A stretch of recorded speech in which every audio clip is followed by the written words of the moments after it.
Ko'pincha murojaat qilishadi bemorlarimiz. Doktor, biz shamollab qoldik. Farzandim shamollab qoldi. Gripp bo'lib turibdi tez-tez. O'sha aks o'rish, burun oqish, yo'tal bularni davolab olishimiz qiyin bo'ladi degan murojaat bilan qilib kelishadi.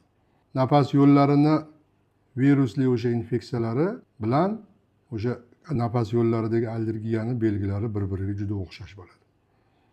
Virusda ham demak, burun oqadi, aks o'rish bo'ladi, yo'tal bo'ladi. Va allergik kasalliklarda ham mana allergik rinitlarda yoki o'sha astmani boshlanish paytida xuddi shunaqa belgilarni kuzatishimiz mumkin.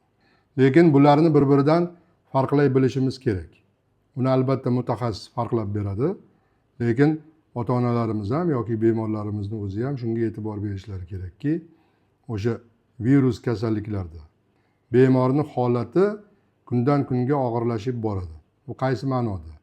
Bemor o'zida noxush holatlarni his qila boshlaydi. Bosh og'riydi, yotoqchilaydi va tana harorati subfibril ko'rsatkichlardan sekin-sekin ko'tarib 38, 38,5 hatto bir xil paytda o'sha 39 gacha ham ko'tarilishi mumkin. Bunda o'sha nafas yo'llarining yallig'lanishi bor, yo bakterial yo virus yallig'lanishi bor.